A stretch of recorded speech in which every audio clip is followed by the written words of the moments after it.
childcare, free music, free food before and after and during. And we're going to have over 40 workshops that have been community-generated, volunteer-created. And these workshops range from how to run for office, to how to listen, to how to work in communities that don't agree with you. It goes on and on. So please look up a Training for Action. If we organize, we win. For this Sunday from 12 to 5, registration is free. And this was a follow-up. I was one of the many organizers of the Women's Rally in Civic Plaza here, part of our amazing global network that happened in January. And this is the next step, and I think that's what I was hearing with the questions. What is our next step? We understand we're together. We understand we have efficacy together. We feel good when we're together. Now, how can we be effective in the things we do? Since most of us, especially those of us under 55, 60, don't have a lot of experience organizing. So it's time to gain those skills right now. So, our speakers. Our first speaker is Joni Adamson. She's a professor of environmental humanities and a senior sustainability scholar at Arizona State University. And she's going to talk about food futures, indigenous ethnobotanical knowledges, seed sovereignty, and resilience. Our second speaker is Associate Professor Willis Jenkins. He is in Religion, Ethics, and Environment at University of Virginia. And our third speaker is Phoebe Godfrey, who's an Associate Professor in Residence of Sociology at University of Connecticut. So I want to welcome our speakers, and we look forward to hearing all you have to say.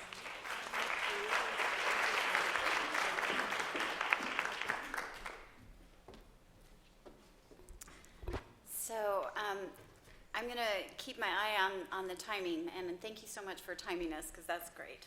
I'm going to speak to you today as the convener of the North American Observatory, which is an organization of environmental humanists that's organized around the world. Let's see, that's not the right slide, so let's go to this one. We are an international organization of environmental humanists that organized in 2013 through a seed grant by the Mellon Foundation. Over the course of the years that we've had this organization up, we've organized 8 observatories in North America. Slide view. Oh, sorry.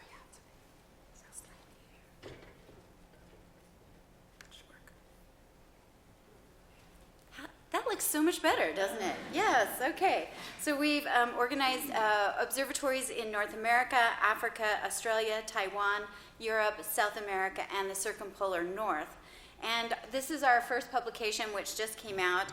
This is a collection that I put together of the work of 3 of our observatories, Asia Pacific, North America, and Australia.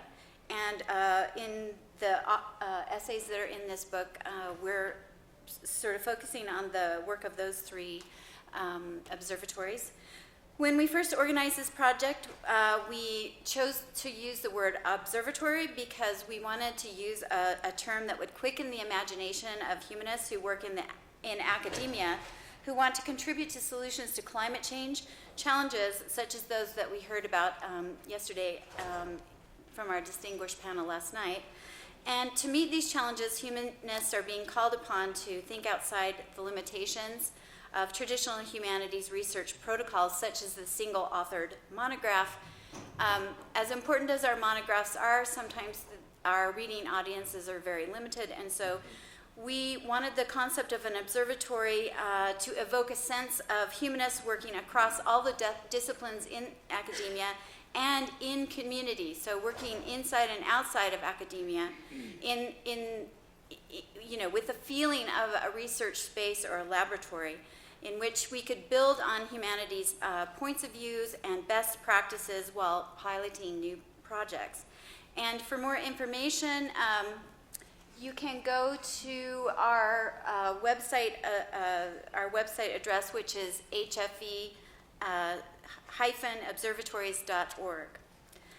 The HFE Global Observatory System has grown out of 15 years of networking, first among eco-critics and then increasingly among our colleagues in the environmental history, philosophy, and social sciences, as well as the sciences. So over the years, I have worked quite a bit in Taiwan, and one of the original reasons why I was asked to go to Taiwan was to talk about literature written by native North American indigenous writers and their agroecological practices. So over the years, as I've gone to Taiwan to talk about that, they have taken me to visit almost all of the, here's our global observatories. You can kind of see where they're at. I'm getting behind my PowerPoint. And this is the North American Observatory. So over the years, we've gone over to Taiwan to visit almost all of the tribes in Taiwan and learn more about their farming practices and their foodways. Together, this work that we've done together has sort of helped us unpack the history of something like 30 years of social justice and environmental alliance formation among indigenous peoples and global ethnic minority groups, advocating for a rights and culturally based approach to foods and biodiverse decolonization of diets. And as many of you are aware, this activism has alternatively been called the local foods justice, and food sovereignty movement. So today I want to talk to you about a project that we're doing in the observatory network called Dinner 2040.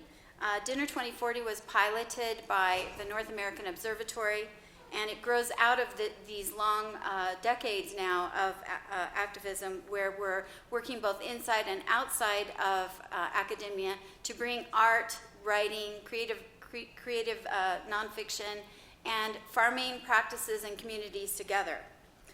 We hope that people will come to our website and see this project as an open access project, download our materials, then replicate, adapt, and scale the project to their own location. So Dinner 2040 is represented on the website with graphics and a short film that explain how we gathered a full range of stakeholders in Maricopa County, Arizona, because that's where we piloted the project, was in Maricopa County, Arizona, which is Phoenix, to imagine the future of food in our county.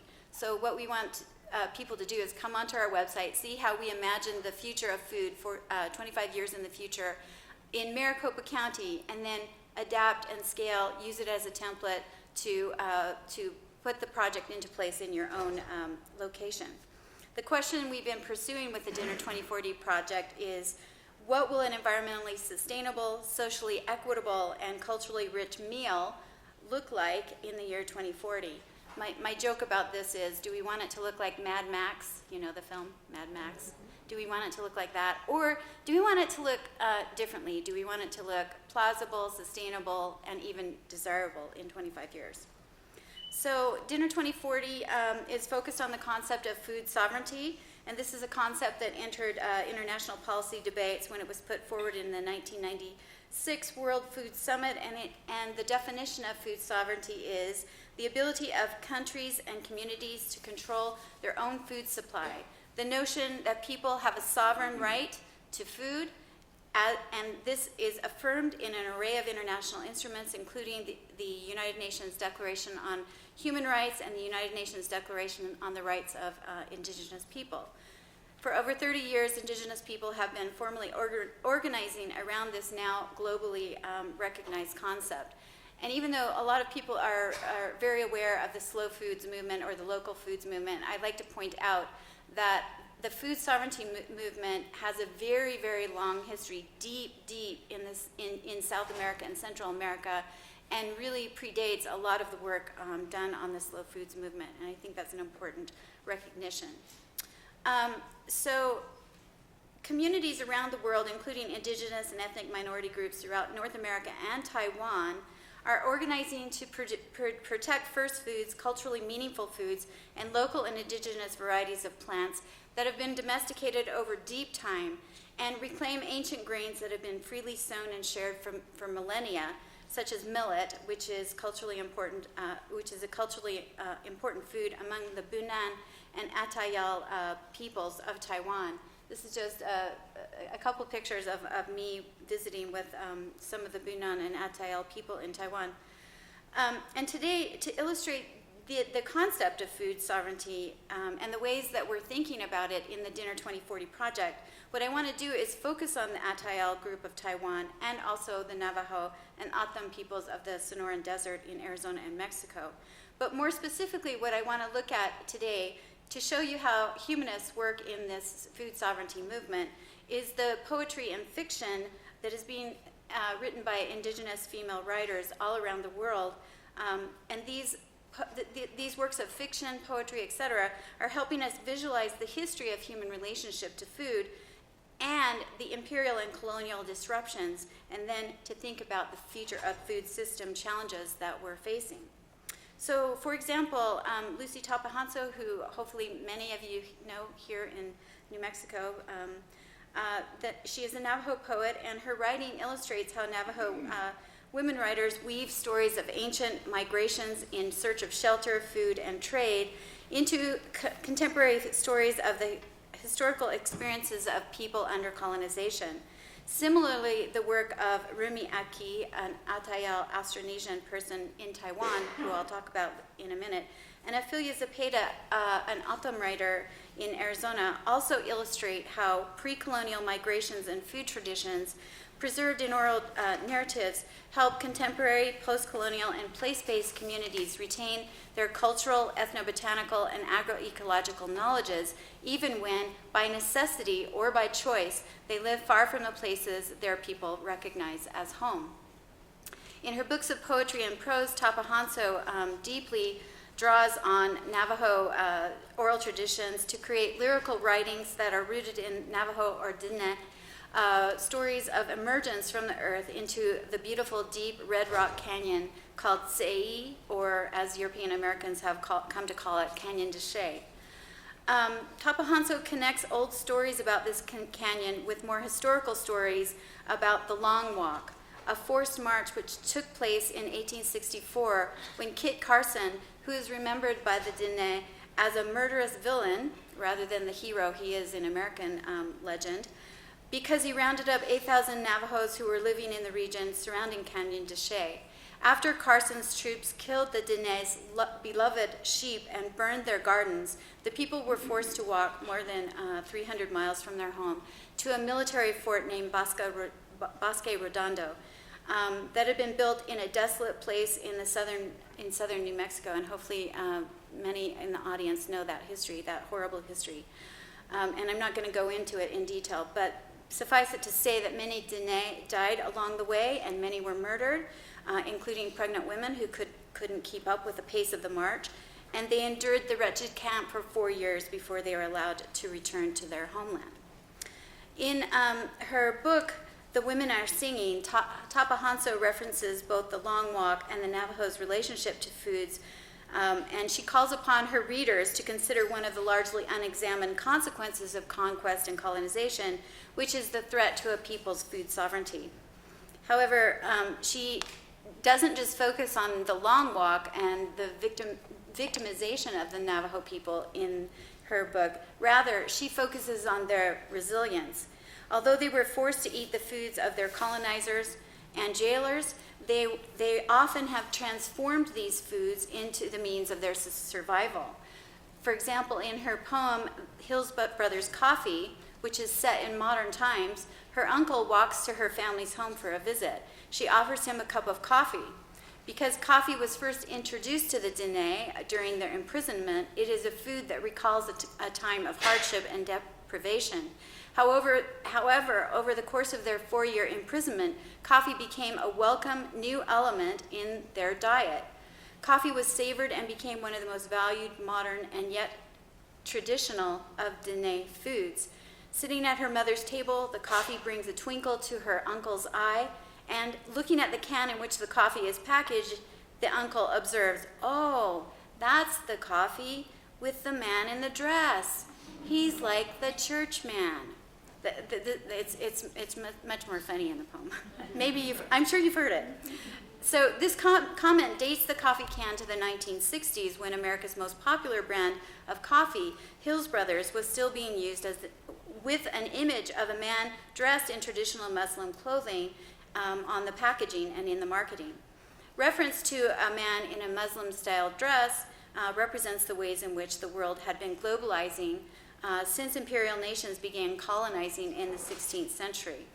Coffee, which was originally grown in Africa and later encountered by Europeans in the 16th century during their travels in the Ottoman Empire, which is today's modern Turkey, was introduced to Europe and America through Italy. In the 1960s, coffee was still being associated by Hills Brothers coffee with the Islamic Empire, where the beans were first roasted and made into a drink that is still valued pretty much everywhere in the world today. Tapahanso's representation of the Diné relationship to the Hills Brothers coffee illustrates how local places are constantly changing in the face of economic and ecological forces. This helps to illustrate why environmental humanists often urge us to rethink conventional notions about place attachment, and relationship to food in terms of longer historical and globalizing forces, migration and movement of goods, seeds, and people, and think about what that means or implies when we are trying to determine what food sovereignty will mean in any one given place. The Austronesian, or Atayal of Taiwan, live in the remote north-central mountains on the island of Taiwan, and in her novella, The Homeland of the Mountain, Atayal writer Rumai Aki focuses on the importance of the first foods and the consequences for the Austronesian people of successive waves of colonization in Taiwan that have displaced many of them from their homes and disrupted their food sovereignty. The novella pivots around the life of one Atayal woman and her sons, who are searching for the recovery of her tribe's cultures and foodways. Aki maps the routes of this family's migration from the central mountains of Taiwan to the cities of southern Taiwan in the 1960s, and later their return to the mountains to establish their ties to their culture. And here, this is me at one of their farms, and then at one of their restaurants. And this is Aki is actually tracing a phenomenon that's actually happening now in Taiwan, which is that a lot of the Atayal people are returning to the mountains and starting restaurants and organic farming to reestablish connections with their traditional foodways. Her novel is written in Chinese, or Mandarin. However, she decolonizes the Mandarin by liberally sprinkling the indigenous words for the traditional foods throughout the fiction. She also illustrates how traditional foodways are connected to the care for the mountain ecologies upon which Aboriginal people depend for their collective health. She weaves discussion of the danger of national forestry practices that privilege the construction of highways and destroy ecosystems. In passages dealing with traditional foods, she urges her readers to see the connections between highway construction, deforestation, and climate change.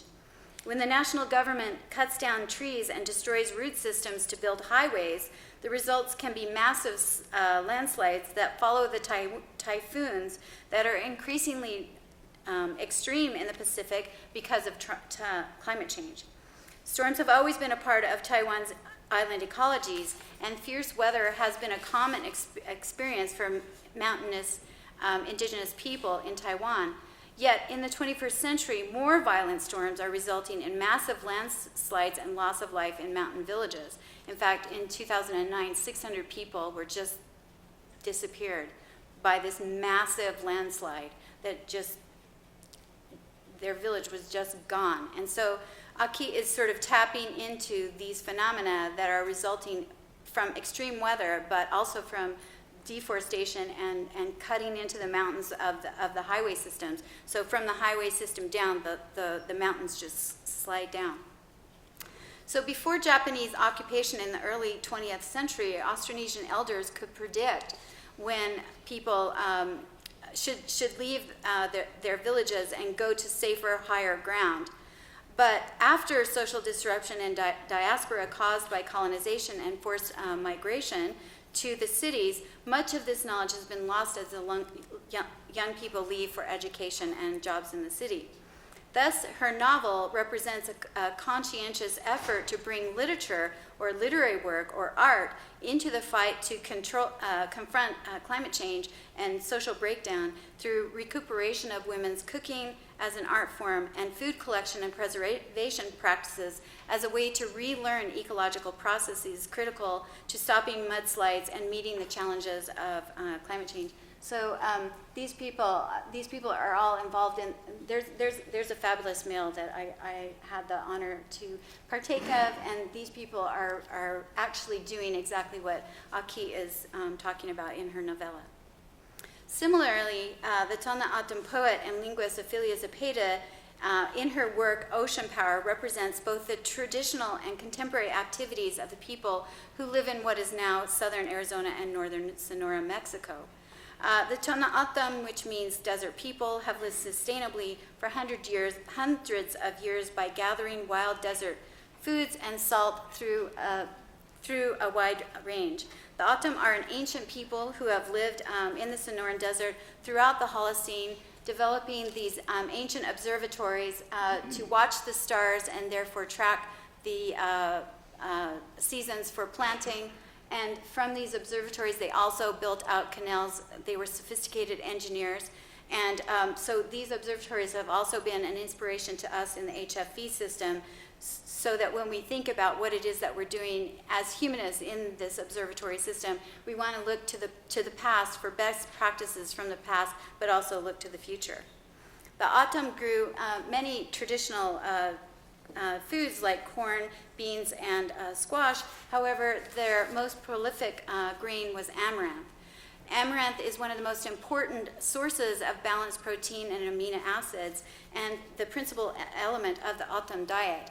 It was also the principal element of the Aztecan diet, but it was banned by Cortez as soon as he came to the Americas because he saw that it was the principal element not just of their diet but of their economy. So he banned it, and ever since then it's become known as a weed. So people in the United States call this pigweed, and Monsanto has spent a lot of time and money to get rid of amaranth, but it can't get rid of amaranth because amaranth has 50,000 seeds on every single, see all those seeds? They blow prolifically, you can't get rid of them. They sprout in disturbed soil, meaning every single field ever. And in fact, Monsanto has invested so much money in getting rid of pigweed that now amaranth is officially Roundup ready. So like indigenous people, it's still here, they're still here. Okay, I think it's a really wonderful symbolic representation of what we might call a resistance plan. So because the Atum people were cut off from their traditional foods, they developed diabetes in all kinds of numbers that are just outrageous. Up to 70% of Atum people today face diabetes. And so one of the things that they're doing is reintroducing these culturally meaningful foods back into their diet as a way to fight diabetes. So through the poetry and prose of Tapahanso, Aki, and Zepeda, humanists, artists, and hopefully through the observatory system, which is now international and global in scope, we are trying to contribute meaningfully to broadening understanding of issues like food sovereignty, why food sovereignty is important, and how we can reimagine our food futures. Today, the Atum, like the Atayal, are returning to these traditional foods and thus decolonizing their diets. Amaranth is returning to the table. Indeed, what we know today is that if amaranth had continued to be cultivated, this grain would be nutritionally first among today's great staple crops, including wheat, rice, and corn, because it is so prolific. I already told you about the 50,000 seeds on its seed head, but it's nutritionally dense. You can harvest its leaves twice. They're more nutritional than most greens, and the plant needs very little water to grow. It thrives in poor soils. In other words, it's an ideal plant for climate change. We should be growing it out And I'm happy to report you're already seeing it in your protein bars at Whole Foods. Whole Foods is, of course, tapped into the latest trendy foods. Amaranth is one of these trendy foods, and so is millet. So millet and amaranth are both considered famine foods, and I think they're foods that we'll be seeing a lot in our diets in the future. So we tried to map out what we would be eating in Maricopa County in 25 years, and we decided that amaranth would definitely be one of the foods that would be on our plates, either popped as a seed or as a green or as a flour to make tortillas. And we invite all of you to come onto our website and to use this open access template project to scale in your own location. Here are the questions that we're trying to ask, and here are the questions that we invite you to ask. Will there be more people living in your county in 25 years? Will foods not local to your area, such as coffee, be transported in? Who will grow and produce your food? Will working conditions for the laborers be just? Will we still be using fossil fuels? Will nutrition and economics be your only considerations? Or will pleasure, taste, and aesthetics also have a place at your table? Our group has actually put on a dinner in which we discussed these questions, and I hope to see more of you joining us around the world to think about the future of food. Thank you.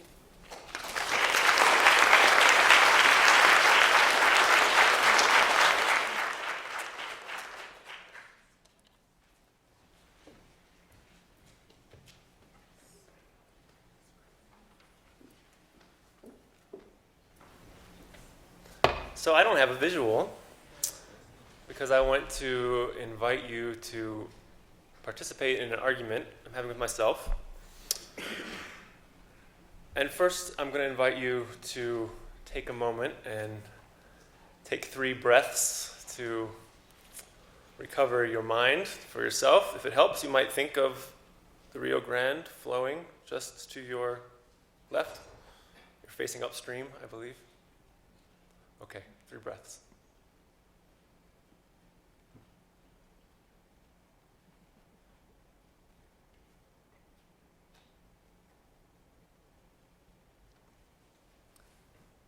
So I'm trained in religious studies, and I teach classes on climate change, and I'm writing a book on the ethics of food. And I want to sketch a way of connecting those 3 dimensions of life: religion, climate, food.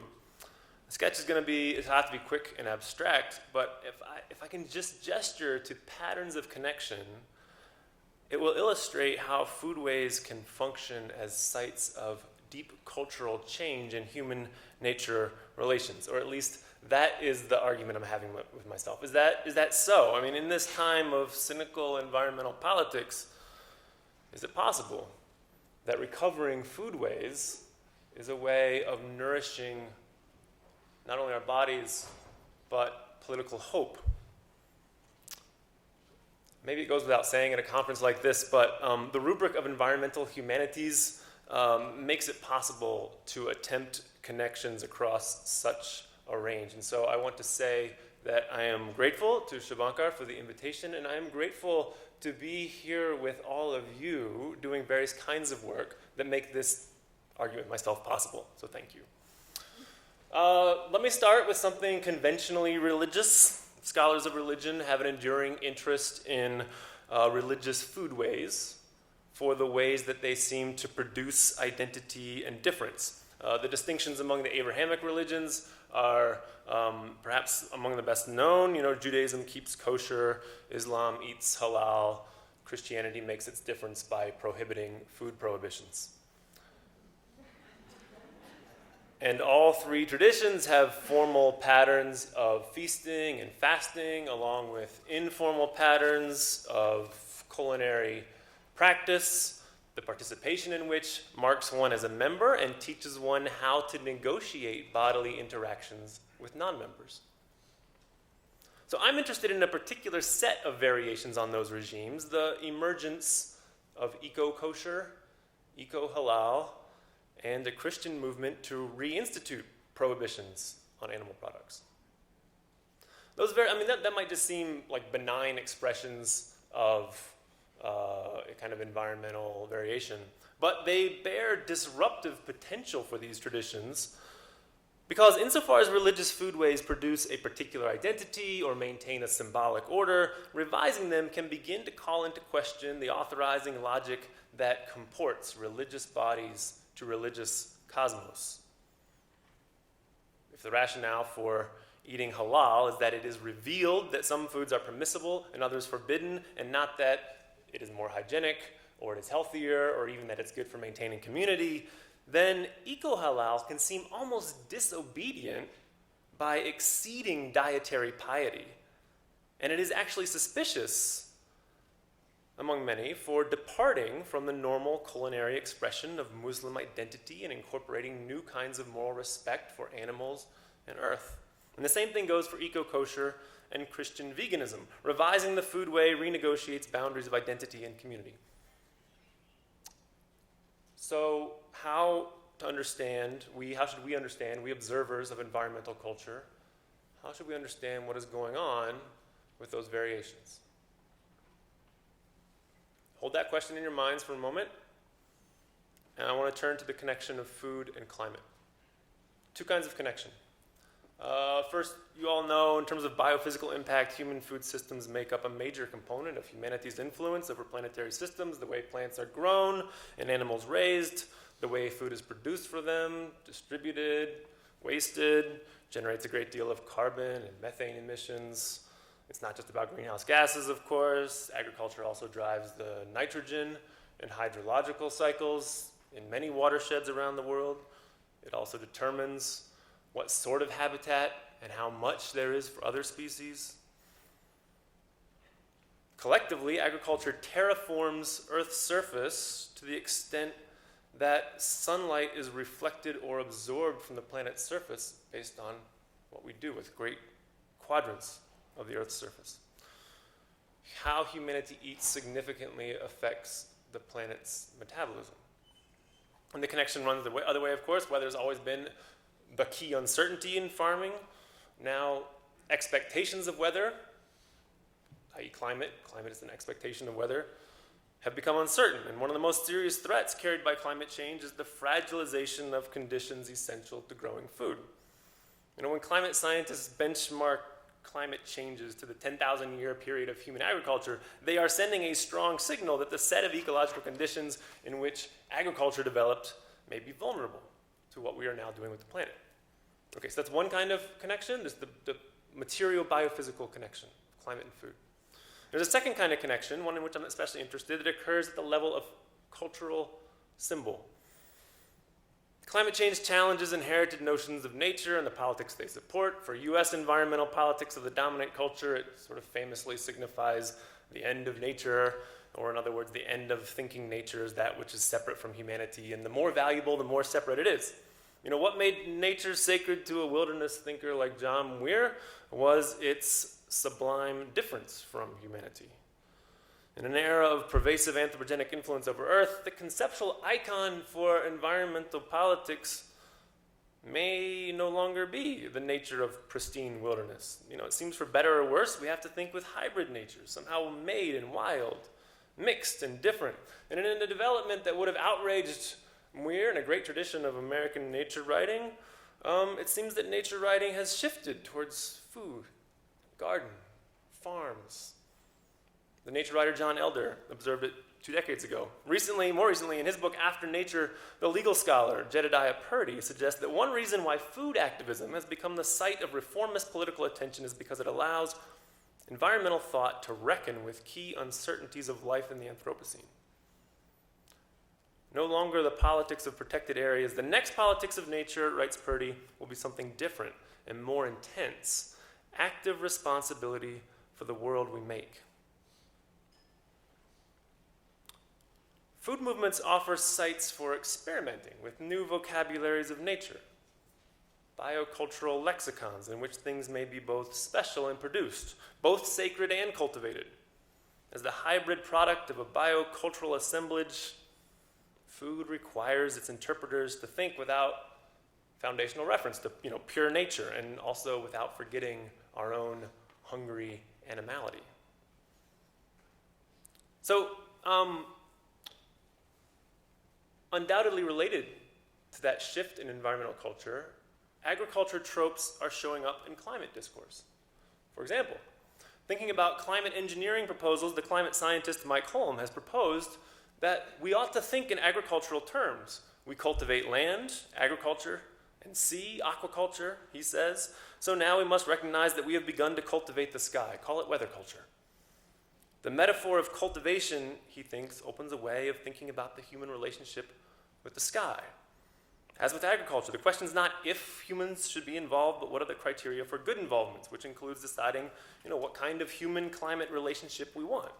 The intersection itself is not the problem. The problem with the current human involvement with the atmosphere is that it is haphazard and wasteful and dangerous and unjust, and finally, tasteless. It is everything that you don't want in food. So you should feel some hesitation about this agricultural turn in environmental thought. Holm himself is not arguing for climate engineering, but he is saying that all of our climate challenges require acknowledging a new kind of productive human role with the planet, one in which we are co-producing natures. Meanwhile, a number of other Earth scientists have claimed the model of stewardship for its suggestion of productive responsibility, active responsibility, making the planet that we are so pervasively affecting already. Agrarian models of relation in which the criteria are shaped through collaborations of humans with others seem especially attractive to this sort of post-natural, co-productive thinking of human governance. Maybe one reason why neo-agrarian writers like Wendell Berry and Vandana Shiva have captured the interest of so many is that they make good farming into an emblem of an appropriate pattern of human collaboration with other creatures and ecological systems. In the way we make food, think Shiva and Berry, we become violent or caring. We become exploitative or just people. Holm extends that thought to cultivating climate. Rather than putting science, economics, politics, or the planet at the center of the story of climate change, writes this scientist, I'm suggesting that we put the humanities, our self-understanding of human purpose and virtue, at the center. So, the significance of food systems goes far beyond their biophysical impact, beyond their carbon footprint and their nitrogen loads. They carry an entire moral economy of humanity's relation with Earth. Wendell Berry famously said, eating is an agricultural act. And in agriculture, we inscribe into Earth our stories of who we are as a people. The shape of the lands from which we eat depicts the implications of who we take ourselves to be, our purposes, our sense of virtue. So eating is also a cosmological act. It makes moral worlds and it shapes inhabitants. Okay, so considered that way, we might consider alternative food movements as involved in tasks of symbolic reordering and moral formation. As food movements develop new vocabularies of ethical life with nature, maybe they move from stewardship to permaculture, or from settling to unsettling, or from wilderness to gardens, or from food security to food sovereignty. All different, and all interesting for the way they reset the biocultural context for our self-understanding of human purpose and virtue. Okay, so there's a religion-food connection, there's a climate-food connection, and there's a clue for what might be happening in that eco-halal movement. The alternative foodway may have become a site for adherents to work through uncertainties in the relation of Islam to Earth, and how to be Muslim on a changing Earth. That's happening in part because climate change is putting pressure on every tradition and every cultural inheritance to reinterpret how humans relate to the planetary, or to incorporate into their stories of purpose and character these new relations with sky and planet.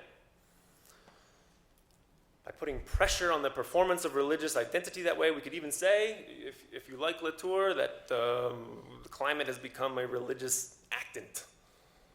It's not necessarily new. Climate made possible the agricultural revolution from which the axial religions arose. The Little Ice Age probably played some role in the Protestant Reformation. Those examples suggest how deep may be the shift here.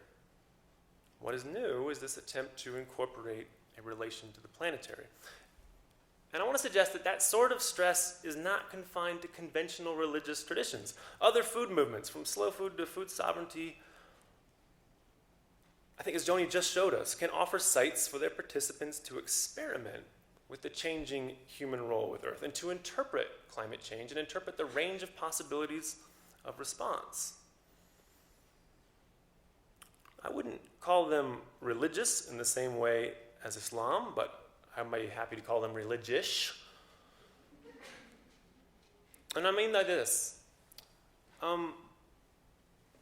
So recently, Patricia Storis was writing in the New York Review of Books about this explosion of food writing in the last few decades. And she said, what makes the new range and possibility of writing about food exciting is that we're witnessing a rare tectonic shifting of a deeply rooted aesthetic and moral hierarchy. That a broad sense of the world and a mood for how we ought to inhabit is shifting. All right. Let me pause for a moment here and allow a skeptical moment. I mean, I'm leading you down a path that seems a dream for a Whole Foods market, right? Like, you can eat your way to beauty and truth, and you can solve climate change by purchasing eggs with a nice story about them. It might even be a spiritual experience, you know? A pessimist view about this turn toward food and agriculture and environmental thought would hold that, the focus, maybe the focus has shifted from wild nature to gardens because the wild has basically been lost. I mean, the effort to protect land and species has just been swamped by pervasive human degradation. And so with the wild gone, the green counterculture just retreats to defending the pastoral. Or maybe in despair, we have simply retreated to dining well, to an invasion of politics by gastronomy. Or worse, criticizing what she calls the unbearable whiteness of alternative food movements. The food studies scholar Julie Guthman writes that for some followers of Wendell Berry, quote, a romanticized American agrarian imaginary erases the explicitly racist ways in which historically American land has been distributed and labor has been organized.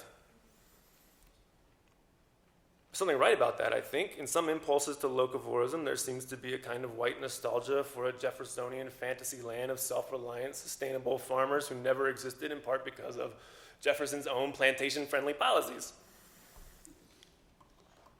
And affluent consumers can certainly reproduce that self-deception when we purchase the culinary emblems of agrarian or artisan food without altering the production system that depends on exploited labor and deadened land, no doubt. I feel about as skeptical and pessimist about food movements that deflate political conflict or avoid it with fundamental dynamics of white supremacy and impoverishment when they suggest that a good way to reduce child malnourishment is to tell people to make better choices and to go to farmers markets, as if the reason people are sick and hungry in this country is because their parents don't go to farmers markets. And they're hungry and sick because they're poor, and they're poor because of the plutocratic capture of our politics. But as food justice movements show, as some food justice movements show, there are ways to engage that, acknowledge that. The Coalition of Immokalee Workers has connected the field tomato to modern slavery. The food sovereignty movement engages citizens with market globalization by focusing on regional and cultural autonomy over food production. Carlos Petrini, the founder of the slow food movement, which has a much less edgy posture in the United States than it does in Italy, apparently, has called for a gastronomy of liberation, which entails, he says, liberation from unevenness, oppressions, violence perpetrated on environment and people. And the Italian eco-critic summarizes this view that pleasure is political by saying, local landscapes become cosmopolitan territories of resistance. That possibility of resistance through beauty and joy is especially important, I think, in this dark period for US democracy and environmental policy. Planetary environmental problems are overwhelming enough without also having to overcome the contemptuous environmental politics of the Trump administration. And the Trump administration, I am afraid, merely reflects broader cultural successes of fossil energy. For the example that galls me most currently, only 5 years ago, hundreds of US evangelical leaders signed a statement about the moral importance of climate change. And now those same leaders stand in silent acceptance while Trump appoints climate deniers, and they do because of the success of a fossil-sponsored campaign to direct theological suspicions at evangelicals who have environmental concern. If you have not seen it already, you can look for Resisting the Green Dragon, this lurid video series that accuses Christians with environmental sympathies as being pagans. And so now U.S. evangelicals, worried about that, stand in a spiritual alliance with the extractive industry. It's hard to know how to summon an adequate political response to that kind of cultural jamming. But foodways, they can work at a deeper level from those politics. They offer, in an ordinary, everyday way, the opportunity to affiliate with different biocultural systems of sustenance, or to register discontent with global systems that seem to undermine agency.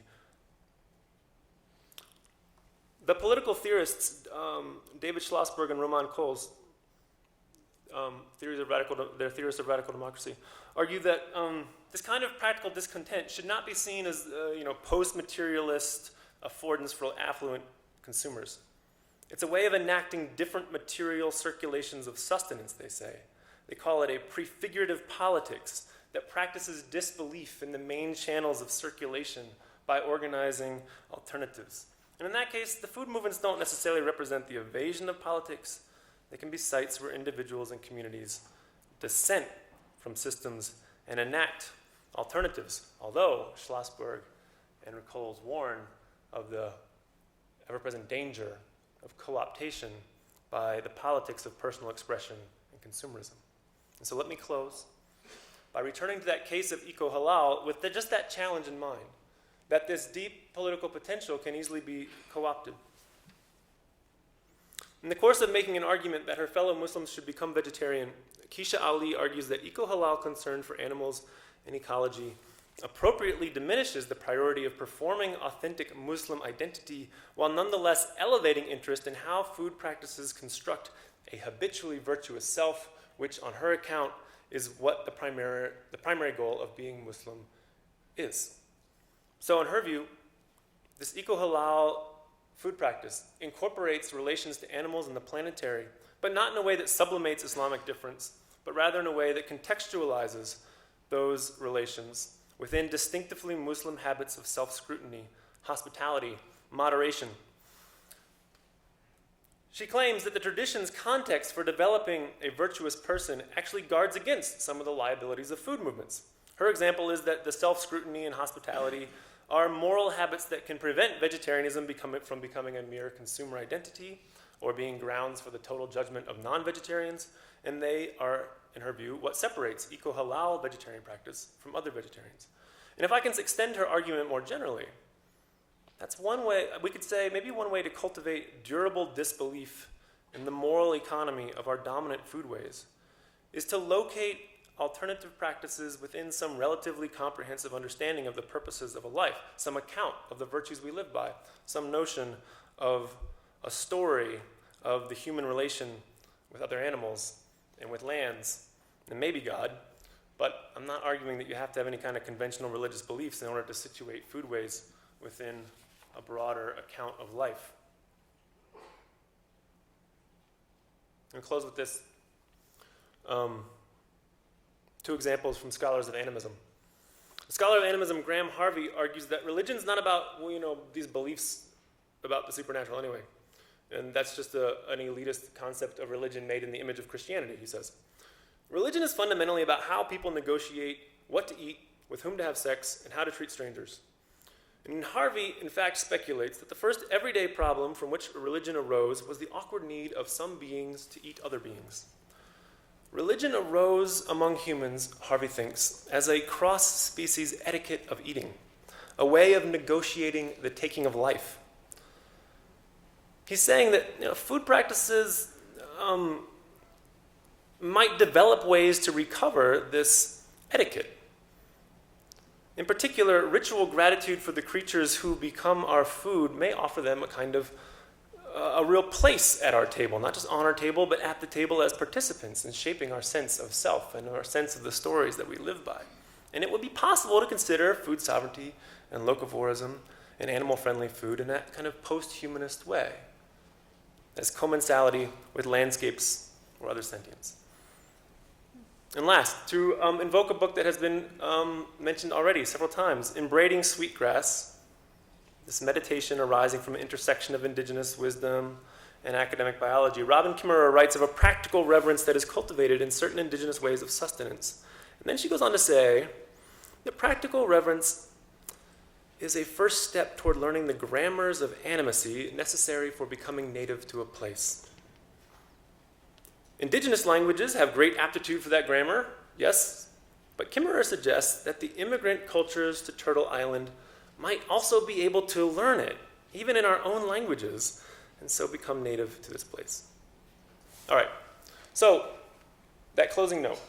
If Harvey and Kimmerer are onto something, if this way of proceeding has something to it, then certain foodways, they might do radical work in the cultural headwaters that are upstream from our climate politics.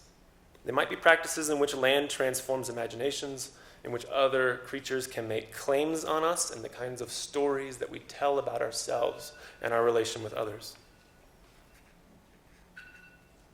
I think that's my clue. I'm going to end right there.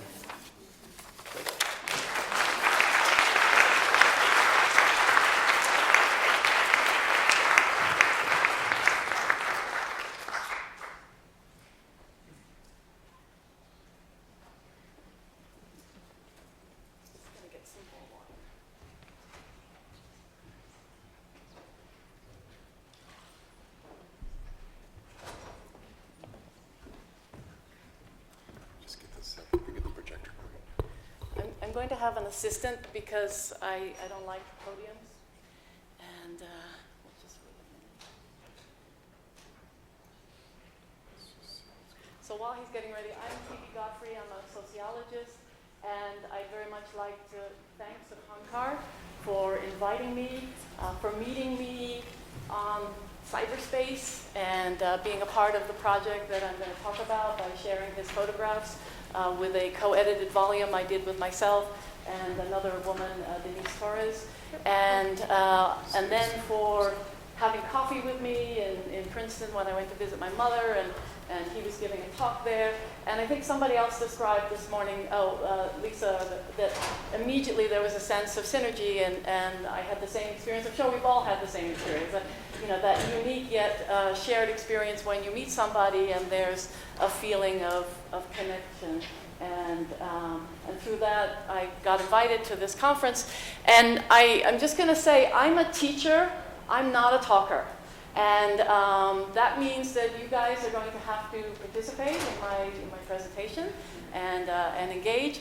And I think it's a political statement because I am at a Research One university, the University of Connecticut, and teaching is seen as drudge work and as the work, one could almost do a sort of historical analysis. It's sort of women's work, it's nurturing work. It doesn't have the power that research and grants, and I completely disagree. I think the most powerful thing you can do is be present with people in physical space, and particularly at this time where we need teachers, we need people to show us, which is the origin of the word to teach. And so I'm going to teach, and if you know this stuff, that's great. You can add your piece to it, and if you don't, that's great. We're moving along together. So I took the title from the conference, Decolonizing Nature, and I added beginning with ourselves. And then, actually, I had a piece of a talk, and then Sapankar asked me to talk about food, and I was like, I can do food. So we added food as well, and so you'll wonder that the talk doesn't start off with food, but it ends with food, and you'll see how that goes. And so this is an intersectional analysis of the Western social self and our diet to a small extent. So go ahead. So last night, Sapankar posed the question that this conference is going to address, and the question is, what does it mean to decolonize nature? And as a sociologist, the answer really depends on, well, who you are. And who you are doesn't just mean I'm Phoebe, I'm a sociologist, right over there is my wife, Tina. That doesn't mean that. It means, who have I been socially constructed to be? Who am I in a social sphere? How do I interpret myself? How do other people interpret me? And obviously the answer depends on where you're standing, right? I'm, as a white female, I'm standing, my parents are from England, I grew up with, Hail Colonial. I mean, my mother loved Hail Britannia, and we still have arguments about, whether the colonization of Africa and India was a good or bad thing. And so, from my perspective or from her perspective, the answer to this is very different. But if I was one of the people who was colonized, right, my answer again would come as, well, what does this mean? Or if I am in relationship to nature, and part of the colonization is nature that I have said is part of my identity, that's a very different answer. And so it's not easy, and there isn't one answer, right? And hopefully part of today is that we get multiple answers. So what is intersectionality? And we tend to use it, and I've heard a couple speakers use it, and it's great that it's entering into the vernacular, but we also want to return it to its roots. It came out of critical race theory, it came out of the work of Kimberly Crenshaw, and then later Patricia Hill Collins, both sociologists. Crenshaw was also a legal studies person, and she was looking at this question of, if you file a sort of abuse case, right, and you've been discriminated on the job, and you happen to be female, but you also happen to be African American or Hispanic or something, are you going to file that this is a discrimination case, right, in terms of gender, or are you going to file that this is discrimination in terms of race? And at the time when she was doing this work, you couldn't file as both. You couldn't say, this is a case of where I'm being discriminated as a black woman, or as a Latina, or as a black lesbian Latina. And you had to pick. And she said, well, wait a minute, that doesn't make any sense. Our identities are not separate. We do not move through space as white or as male. We move through space as white males with a class, with a body. And so out of this came this idea of intersection. But it's not black plus white, or plus male, or plus female, or plus gay. It's this transformative intersection, so that they change each other, right? So as you engage, for example, myself, right? If I change something, or if I let you know, my wife suddenly, oh, you're gay. Oh, so now I'm a gay white person. And my whiteness is now a little less privileged than it might have been before you knew something about my sex life, or my preference, or my relationship, right? Does that make sense? Right, so this is not static, this is motion, this is dynamic, and it carries on into space. Oh, maybe that's helpful. Okay, I'll try to stand here. Okay, if we can have the next one. So ideas evolve, right? And that's the beauty of humans. We tell stories, we write, we research, and the idea of intersectionality has moved and has taken on other dimensions. Class, adding, are you white and poor, right? And I like to tell my students, there's a reason we use the word white trash. It's to make sure that the white part is very clear that they're not the same as white middle class people, right? These are whites who are almost embarrassing, because if, as the story went, white meant you were biologically superior, how do we explain people who are not as superior as the other whites? Right? And so we're very clear, oh, trailer trash, white trash, oh. And so adding class changes how your white identity, or how your masculine identity, or how your gay identity. And so we keep seeing, and a nice way to think of it is like atoms, right? When you combine two atoms, you combine oxygen and hydrogen, H2O, you get a totally different substance. And so that's how it goes. So keep going. All right, so how about intersectionality and nature? What is the piece there where we can look at nature and say, well, wait a minute.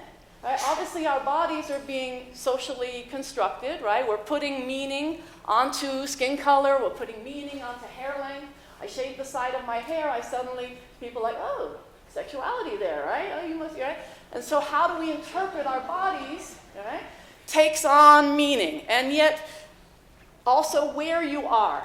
Right? A good neighborhood can become a bad neighborhood in terms of place depending on the race or the class of people who live there.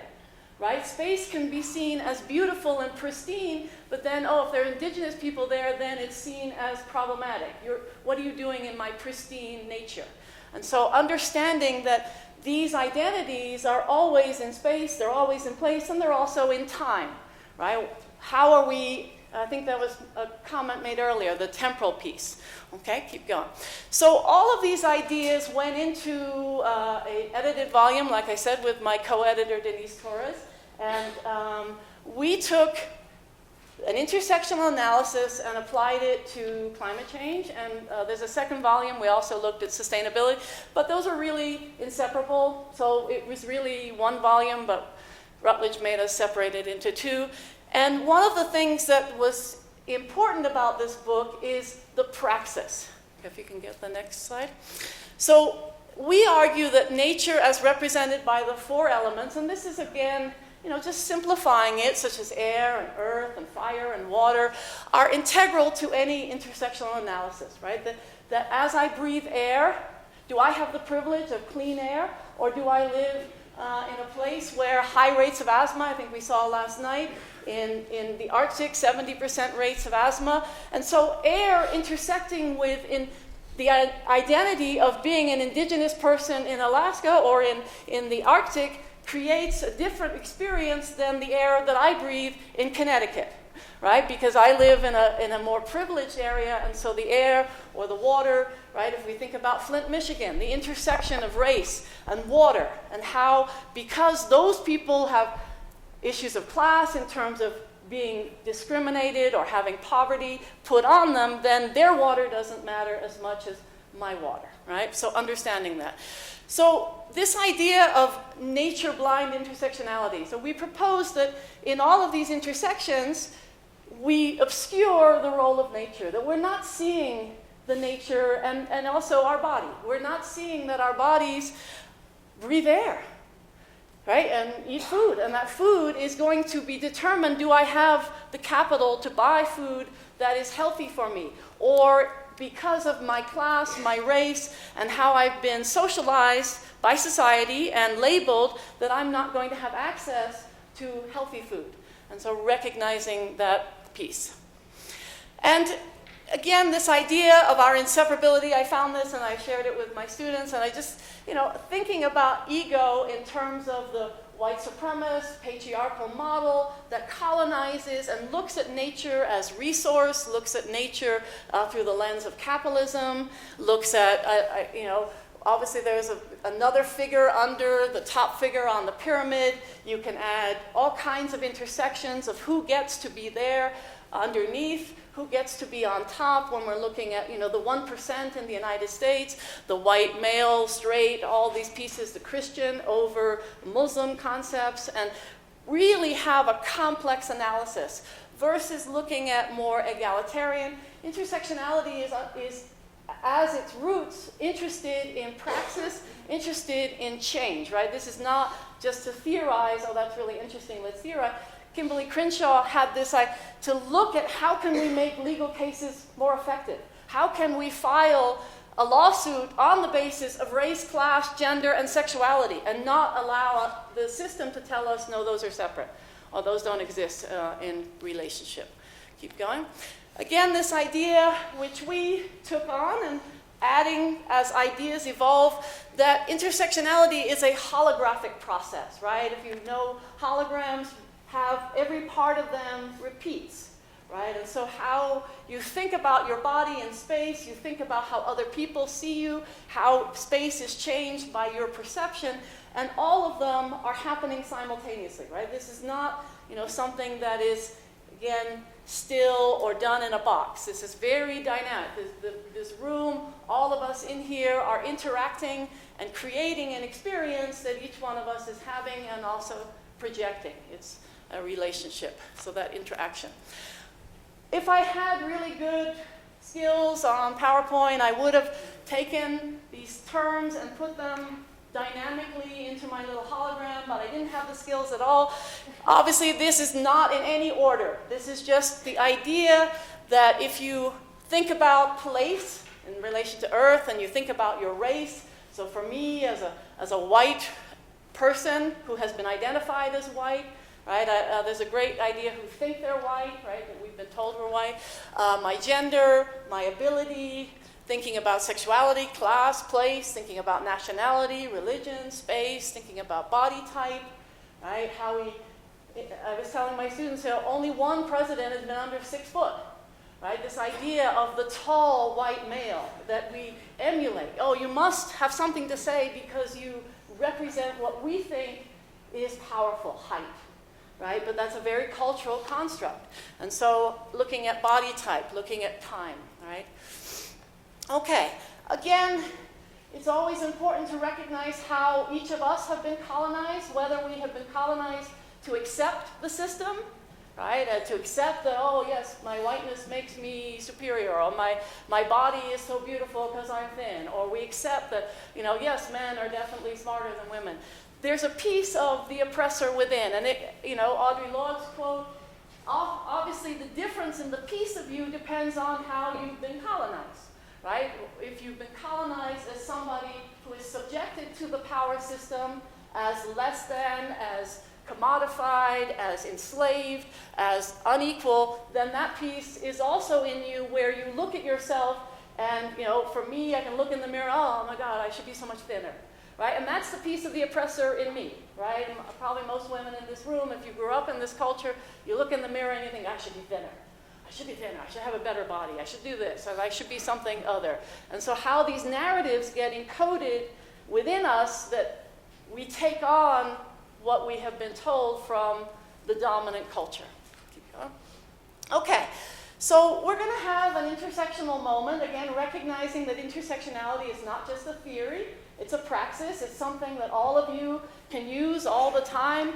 I find myself in every single social situation, I'm looking at how my race, my body, my sexuality, my identity, my class, my gender, the fact that I'm a PhD, how is that interacting with the other person? How are they interpreting it? How am I interpreting them? Are we understanding? And so recognizing who we are. And so we're going to return to the question, what does it mean to decolonize nature?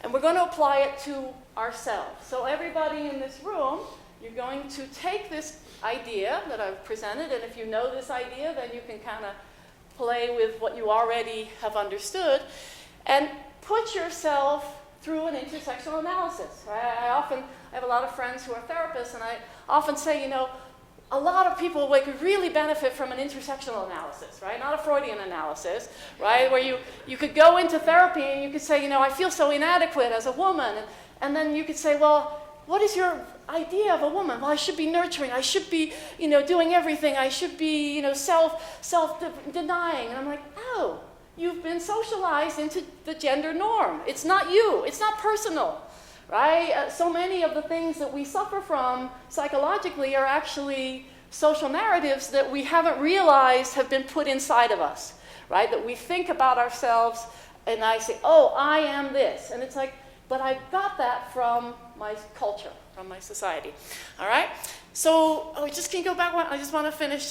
So what we're going to do, I'm going to step out here, is going to take a minute, and before we get there, I'm going to do one last thing. And I'm just telling you what you're doing, what is expected, so you know what's coming. All right? You're going to take your minute and kind of do this little space, a time, and then we're going to invite you to share with one other person, right? So we're creating a relationship and going back to the question of action, right? I think action happens whenever there's a relationship, there's an exchange, right? So although it's not, groundbreaking, it's small, but it's something, getting people in a room to talk to each other rather than just listen, right? So then you're going to do that, okay? And then I'll invite a couple people to share, tell me about your conversation, anything interesting in terms of their identity, your identity, which identity did you highlight, which identity. The work of Beverly Tatum, she does with her students, and she has them kind of identify themselves. Generally, whites will not say, I'm white, right? Whereas males will generally not identify their masculinity. We tend to identify more with our oppressed identities because those are the ones that have the most resonance. Those are the ones that have the most wounding. And so we sit with those ones, and we're less honest about the identities that give us privilege. Because those, we want to pretend are kind of not as important. Okay? Let's go to the next one. All right, so this, Reclaiming the Green Dragon, this is a little pagan chant that my wife and I practice certain elements of paganism. And if you recognize this is a photograph from outside I took yesterday, so bringing it into place. And I'm going to just, believe it or not, I'm actually going to chant one verse one time, right, just so you can hear it. I don't sing well at all, but the reason I'm just going to sing it one time is so if you ever want to sing it, it's there for you, and you know how it is sung. And as we do our intersectional reflection, you can use this as a little mantra if you like, or you can not use it, or you can engage as you wish. So the chant goes, earth my body, water my blood, air my breath, and fire my spirit. And you just keep repeating it. And so now I invite you, if you'd like to close your eyes, and just, if you'd like to sing that or chant it, just sort of sit with your body and ask yourself, how have you been identified? How have you been labeled? What are the meanings that you have taken on for I? Who is I in you? And just take a couple of breaths if that's helpful. Think about the hologram. Every part of your body is resonating with your story. Our physical bodies are the biography of our thoughts and of our experiences. And we put those into our flesh. It becomes incarnate, the identities that we have taken on.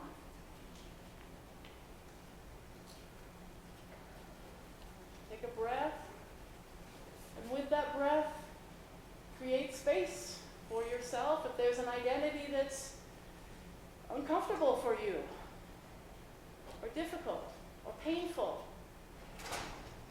or colonized, that piece of you. And take another breath.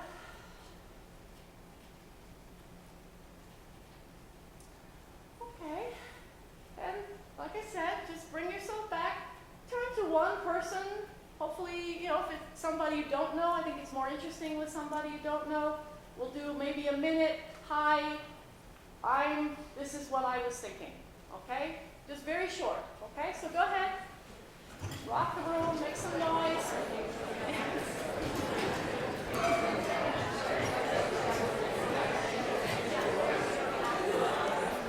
Sorry?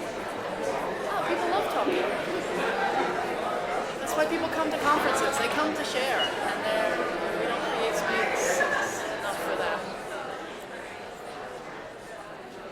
So tell me about your identity.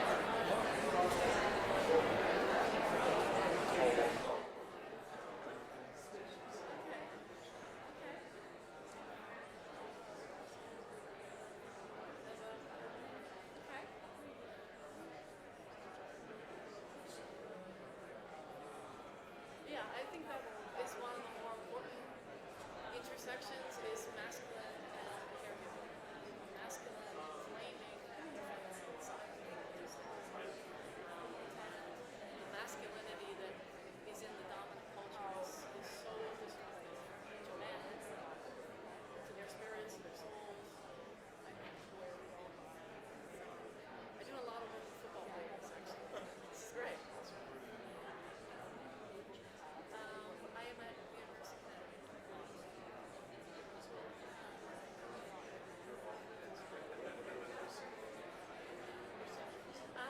so my main one is cultivating being as not being letting go of that dead zone beneath your head. Yeah. Yeah. Totally different. Totally different. Yeah. All right. So, just in the interest of time, thank you everybody. In the interest of time, is there any pair who would like to just share something that they think will offer something to the group that is interesting? So just, yeah, oh, great, over there. And you need to speak up because we're being filmed live feed around the planet. Okay.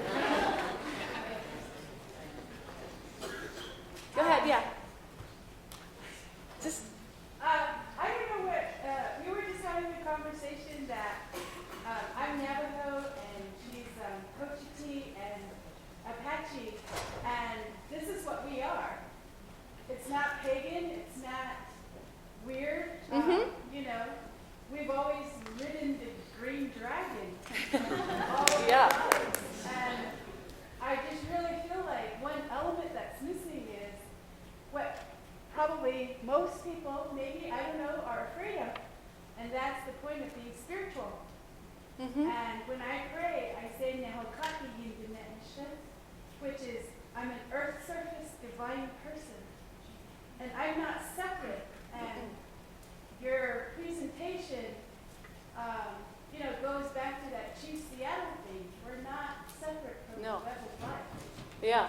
And we are at that point of no return. Yeah. Well, thank you for that. It's just as dangerous to go forward as it is to go back. Nice. So, and I like that thingamajiggy about being a junkie. Yeah, that was earlier. Yeah. I've always been, you know, I don't drink and I don't do drugs, but wow. I know the feeling. But I'm just saying, you know, I'm glad you guys are listening and having this conversation.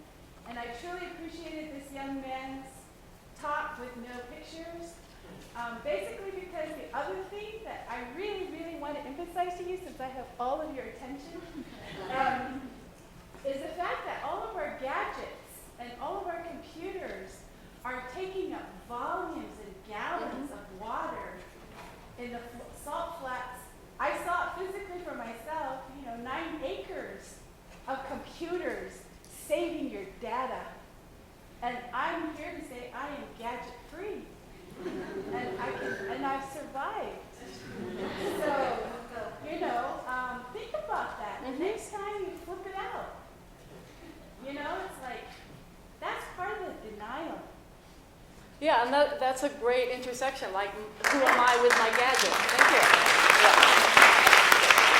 So I think due to time, we're not going to get to the food part, but basically it's an intersectional relationship to your food. And I think Will did a great job of that already. So thank you very much, and I think we'll have questions. Alma, if you could shut off the projector, please. Should we join you? Yes, please, everybody. And we only have 15 minutes, which is ridiculous. But so I'm going to pose something that kind of riffs off of what people said. Will I take up all? Do you guys not want me to pose a question? Would you rather pose questions? I'm fine with that. Feedback from crowd. Do you want to pose a question? Yeah. My name is Sunny Dooley, and I'm a Navajo storyteller from Navajo land. And I just wanted to make a comment about the part about Ruth Tapahanso. Lucy? Lucy Tapahanso. Make the correction that the Navajo people did not evolve in Canyon de Chelly. We evolved at a place that's called Hajine, and it's located near our eastern sacred mountain, Cisnajin, which is probably near about La Plata, Colorado. So just to correct that, and that's probably artistic license, she said, that we emerged from Canyon de Chelly. Well, she But it actually was- says that they emerge within the 4 sacred mountains. Oh, okay. So the book has a connection to Canyon de Chelly through Spider Woman and other monuments, but actually she says we emerge within the 4 sacred mountains. Yeah, so that would be Cisnajin. I just wanted to let Oh, you know. thank you. I really appreciate that. Since no one else is up at the microphone, I'm going to pose this kind of question to the whole panel, and thank you. A great journey with all 3 of you.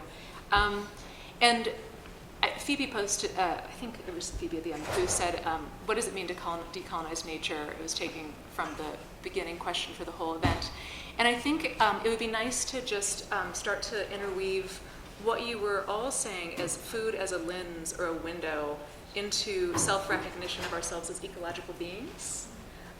Some of you focus more on that than others. So Joni talked about traditional foodways and mountain health and climate health. Willis talked about recovering foodways as a way to actively shape our cultures, our ecological relations. active responsibility for the world we make, co-production, understanding ourselves as hungry animals. And Phoebe, our bodies are nature and never can be apart from it when we think about our identities. And then the audience member at the end just now, sharing a Dene prayer that I'm an earth surface divine being, and technology taking up water, but also taking what that means also for us, our bodies. The water is, water is life. So that's a lot. But in part it is to build on the last panel when there was kind of an argument between we need to be rational, it's impossible to be rational in irrational times. I'd like to see us maybe step away from that, in some ways I think false dichotomy, and say, well, how can we actually recognize ourselves as ecological and as morally ecological? Through food.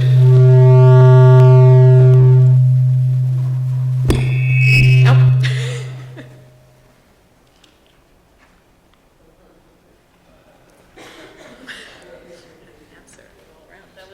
That was the answer. Feel that answer.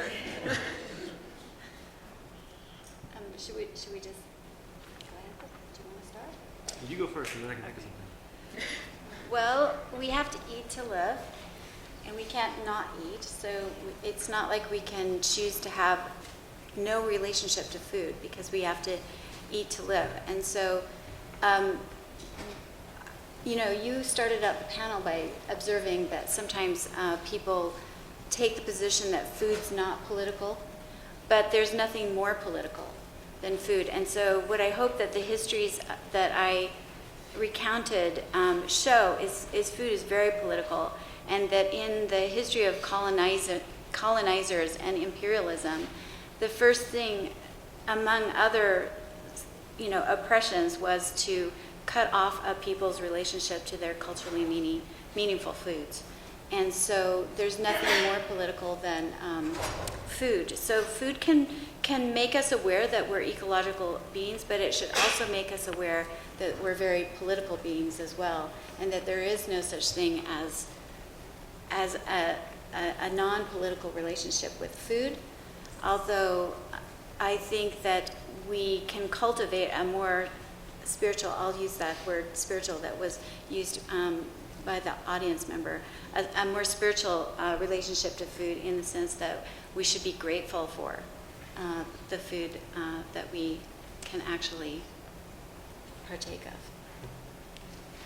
The next slide that I was going to show was one of, I just found it online, flip art, but it said, your mind is so colonized you think vanilla is white.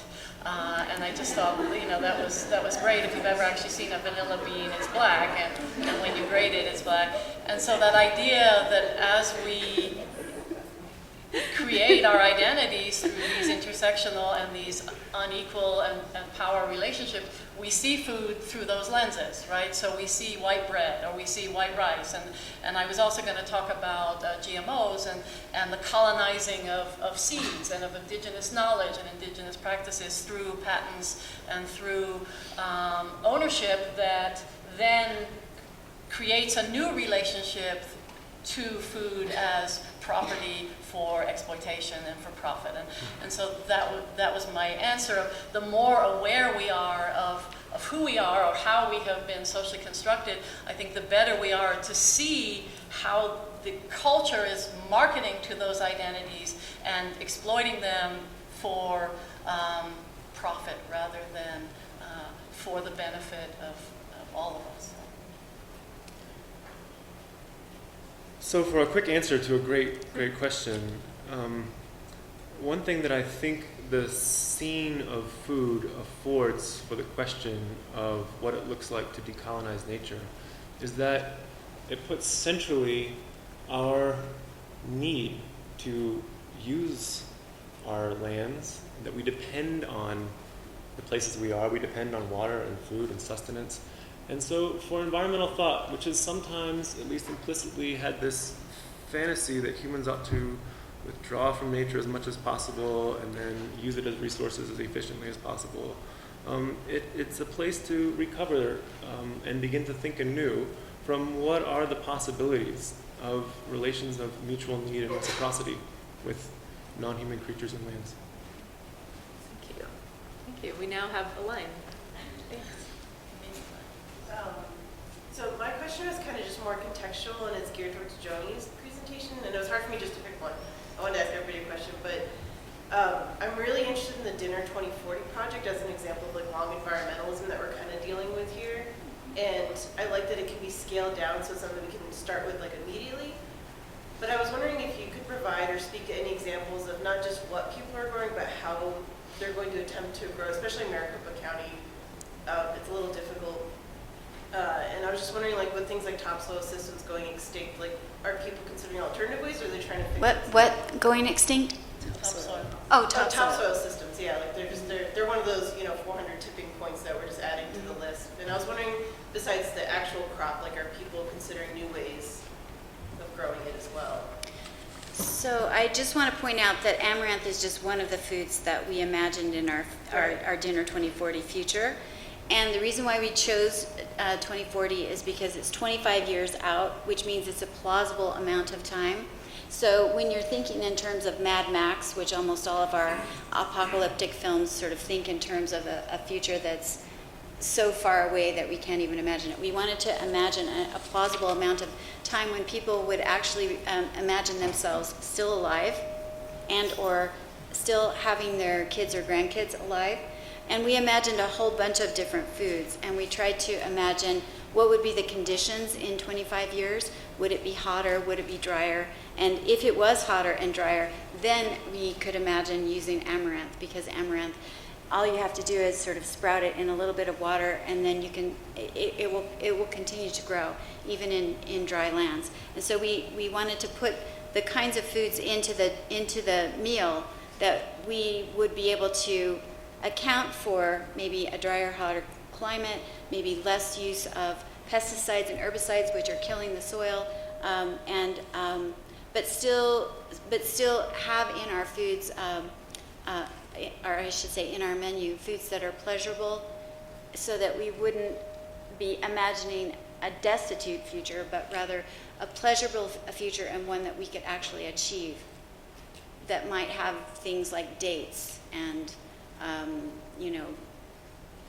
fun foods like dates and oranges that are currently growing in the Sonoran Desert, but also cactus foods and foods that we can gather, foods that are unappreciated like mesquite beans, and things like that.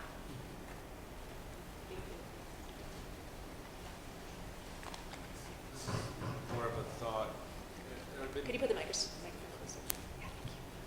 It's more of a thought. It's something I've been thinking about in relationship to food and technology. And actually, agriculture is really the first beginning of technology. So it leads to all other technology. So, in essence, what about how we think about that? I mean, we've invented everything that we eat. When I go to the grocery store, I just note that, and like people on paleo diets, that's crazy, right? There's none of that food is really, we could live that way, go hunt it down, but then we'll kill every wild animal. But it's in relationship to how do we preserve wilderness and nature and still have agriculture and that invention, and then how do we talk about population, because we never talk about that in our decolonization. So, about that. So I'll start. Actually, I love that question. I could talk about 3 hours on that question, so thank you for asking that question. The way we imagine agriculture is really so limited compared to the different kinds of agriculture that you see around the world. For example, in the Amazon, one of the things that the conquistadors couldn't see is the gardens, because they were vertical, because they grew up and not horizontal. They were growing things in vines up in the canopy, up instead of out. And so the conquistadors didn't see the agriculture, so they thought there was no agriculture. So one of the things that we can do to address some of the issues, and I won't talk for 3 hours. I'll just talk for 2 seconds. Yeah. Just one of the things that we can do, and certainly I hope what my talk was suggesting, is that instead of putting all this money into GMOs, three crops essentially, rice, corn, and soy. All this money, millions and billions of dollars into research in these three crops. Instead of that, why aren't we growing out some of these more biodiverse foods? Foods that grow up, foods that grow in, that are called famine foods like amaranth or millet or sorghum. Let's start growing out these foods that are ancient foods that still have lots of potential for our future and which we still know about, and instead of putting all this R&D just into three crops. If I could, on the topic of population, just to reference back to my book, one of the pieces in the book is on reproductive justice. And the framing through population tends to be a Western patriarchal view of certain people are having too many babies, usually in the developing world, usually babies of color as identified through an intersectional analysis, rather than looking at empowering women to make choices about their bodies in terms of how they want to have children, when they want to have children, who they want to have children with, and sort of looking at it in that lens. But also the other piece is, one American baby, to exaggerate and equalize the class issue, uses as many resources as over 100 in Ethiopia, or over 100 over in various other countries. And so population is often a way of deflecting the attention onto the developing world and not onto ourselves, onto too many people for what, too many people for whom. And so I think that, I don't know if that gives you an answer in terms of what we're talking about, but often the food issue is seen as, well, there's too many people, and that's why we need GMOs. We're going to feed the world. Feeding the world and GMOs has absolutely nothing to do with each other. Feeding the world is a social issue. It's a class issue. It's a capitalism issue. It is not an issue about nature. And it's a distribution issue. Yes, yeah. So it's power differentials. It's really a distribution issue. Yeah. We have time for one more comment. We have 1 minute. Are you like a 10-second question answer? It's a simple question. Do you really think it's possible to decolonize nature, even with the population level we have now? As countries like China, people rise up from the poor to the middle class and even richer. So I think we've got too many people already, and we've got to reduce the world's population. But we can make choices about how we do it, and that's the whole point. We need to make choices, different choices. Are we going to make a choice for meat, or are we going to make a choice for plant-based diets? We could make the choice for plant-based diets. Do you really think that would solve the problem if we gave up meat entirely? Yes, I do. So just one quick line in response to that. So, without promising a solution, I think that one big question at issue for thinking about nature within the scene of food in our cultural imaginations is it possible to imagine dependent, hungry, needy relations with the rest of the living world that are not always and nothing but an impact? Is it possible that there's mutual flourishing? I'm not saying that that's easy to imagine. We've worked ourselves into a cultural corner where it's very difficult to imagine. I think that part of the task of decolonizing the way we think about nature is thinking about human-nature relations in ways other than violence and extraction. I say that without suggesting that that's an easy thing to do, or that there are simple tropes and metaphors available as substitutes. But I think that that's part of the hope that's resident in some of the kinds of food movements that we're talking about.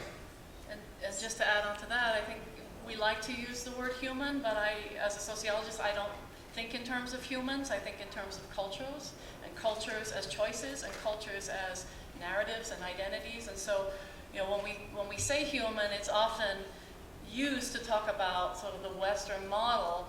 And I think there are lots of people on this planet who do live in ways that are sustainable and have relationships to nature that are not necessarily colonizing or extractive. Doesn't mean that they don't have an imprint or an influence on nature, but it's not to the expense, right? It's not either or, right? Our model is sort of, it's humans against, we're sort of at war with nature or with ourselves, as Rachel Carson said. So I think that piece of being aware of who you're talking about, where you're talking about them, and how they are constructed is So I'd like to thank our panelists, and I know we need to clear out for the next panel. Is that right? Oh, we do? Oh, okay. Sorry about that. Okay, well, great. We don't have more time. You have a question? Whoops. For you. Thank you. I am the director of the Taos Environmental Film Festival, and I do think it is really important that what this gentleman brought up about a shift towards a more plant-based diet. I just have to say that. And then the other thing that I wanted to say, because I am a fan of films as a way of really giving wonderful information using visuals, is that at the Natural History Museum in Old Town, right now they have a wonderful 3D film on the Galapagos Island, or I should say islands, and it really talks about the ecology and how the islands came to be, and it's just really a fantastic film, plus one on predators.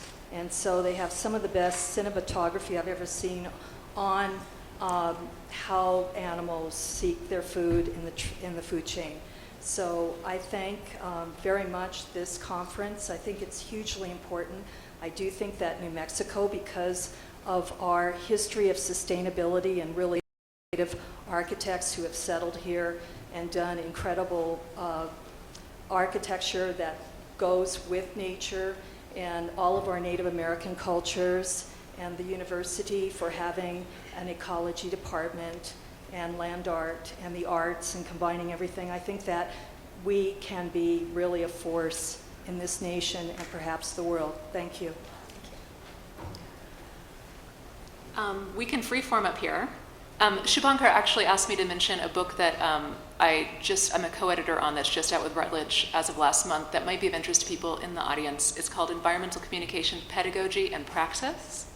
Environmental Communication Pedagogy and Praxis, and it's over 40 international authors talking about how do we engage in ecocentric and restorative ecocultural communication, and how do we teach that as well. Yes, it's called Environmental Communication, Pedagogy, and Praxis, out with Routledge. So this is partly a question for Joni, but actually I want to kind of see if I can elaborate it out into a question for the entire panel.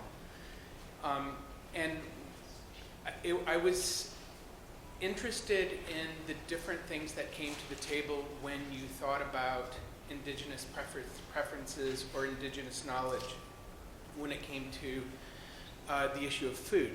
And I was thinking in particular of amaranth on one hand and the coffee on the other. And what do you do as a scholar if you're dealing with groups that value both equally? One of them being more what we might call traditional, and one of them being more like the kind of the residue of the oppressor within. I can't remember exactly what sort of the phrase was. And I think about this also as someone whose partner is from Italy. And when we try to talk about what is Italian food, and when we talk about the slow food movement and so forth, it really kind of depends on which part of Italy you're in, and what they talk about in Italy is different than, say, what Italian Americans talk about. And so I guess at the end of the day, which preferences, which knowledge, which practices do we privilege when we're trying to think about, let's say, a menu 25 years from now? In the end, do we really listen equally to all people within communities, or do we select out the pieces that we as scholars, thinking in part about what community preferences are and in part about the planet, what we as scholars actually want to hear? So if you go onto the website, one of the things that you'll see on the Dinner 2040 page is that we made those decisions based on what we called values on your plate. So what we tried to do is we tried to tease out 5 values. And our values were food sovereignty, food justice. And so these questions that I asked at the end of my paper, they're questions that emerge out of the five values. So we valued culturally meaningful foods, and therefore we had to look into history to see what were the culturally meaningful foods. We valued equity, we wanted to think about justice for all sentient life, not just humans. And so we had to think about all the creatures. So the creatures in the soil to, well, I like to say from earth to cosmos. Is Selma here? Selma? We have a Rutledge book called From Earth to Cosmos because we wanted to think about all sentient life, from the microscopic sentient life in the soil, which is living carbon. So soil is living carbon. So we have dead carbon in fossil fuels. We have living carbon in soil. We wanted to think about all the life from Earth to cosmos. And we are multi-species beings. We're not just human. We need all the flora and fauna in our gut to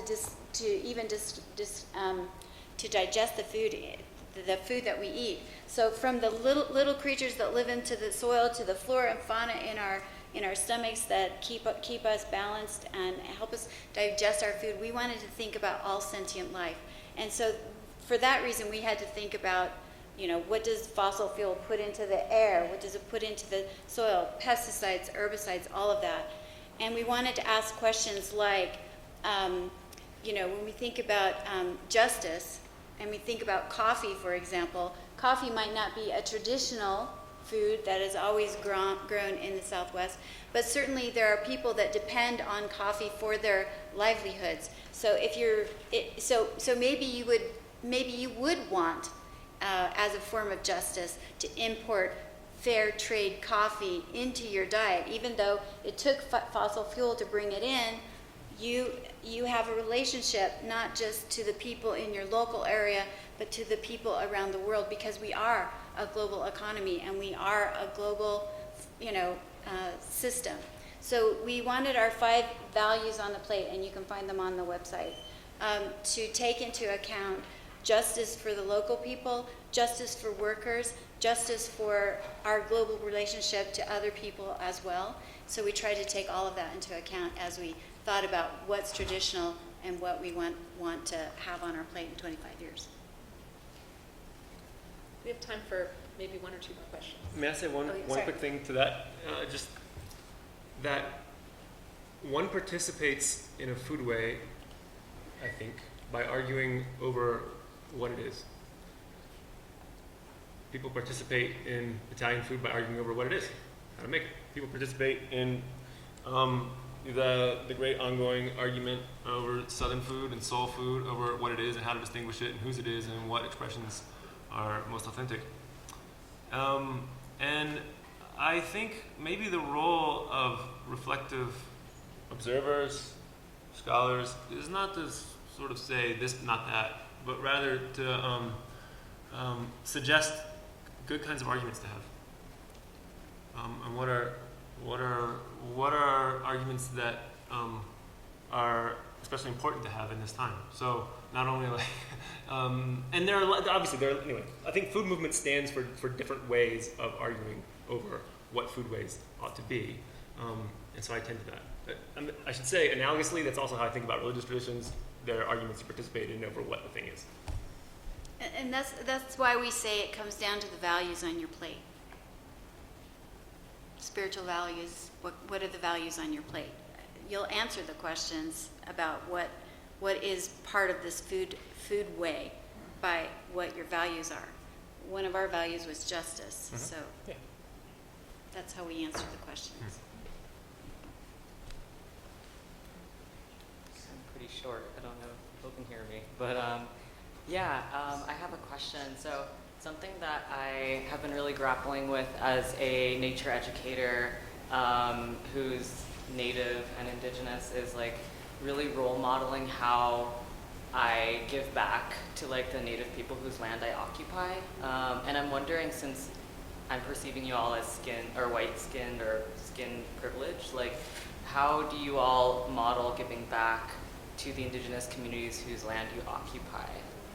As we are doing this conference on decolonizing nature, I feel like it's an important question to ask for all white passing people personally. So, yeah.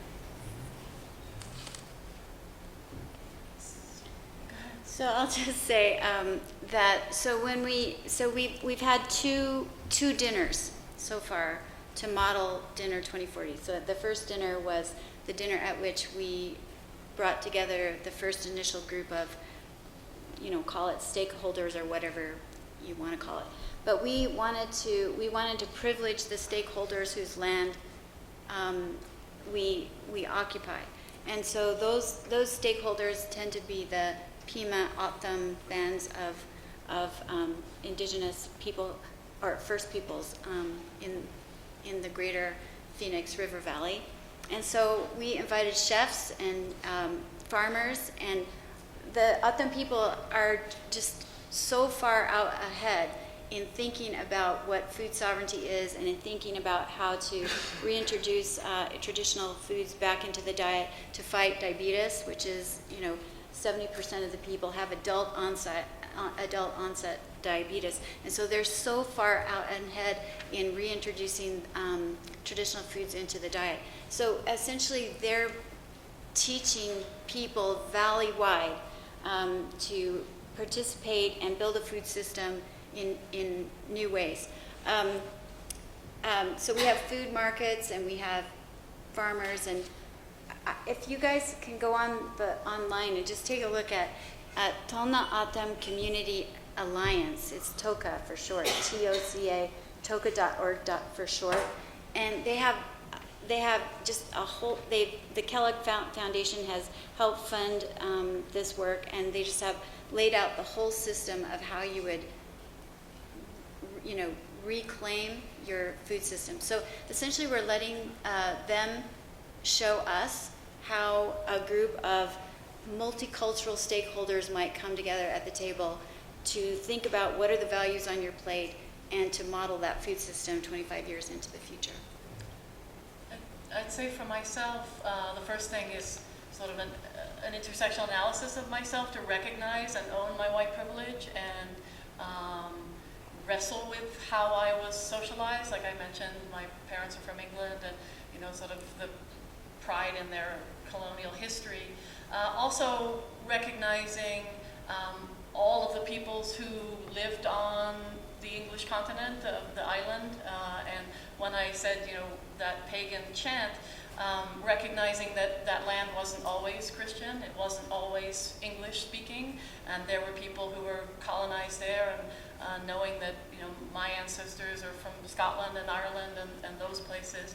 So I think that is the most important, is sort of doing one's own work through privilege so that you don't inadvertently oppress other people. And I think that was one of my thoughts with the call to action.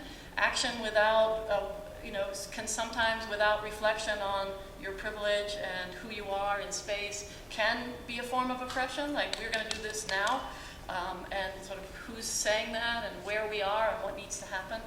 The other piece, just in terms of my local space, we live in eastern Connecticut, which is Mohegan land and Mashantucket Pequot land, and my wife and I co-founded a nonprofit, which is a shared use commercial kitchen where people can incubate food businesses, and we have a teaching kitchen.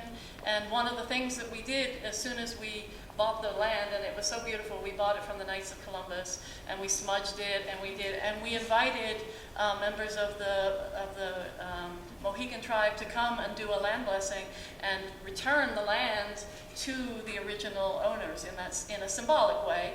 And we had a member of the tribe on our board, and we started a mural around the building. It's a large building with a metal roof cap on it, and our first mural represents the food practices of the indigenous people and the Three Sisters, and sort of grounding our nonprofit in this history and recognizing that part of the sustainability or the food movement is sort of to learn from the past, not to colonize, or sort of decolonize and learn and move forward. So that would be my answer.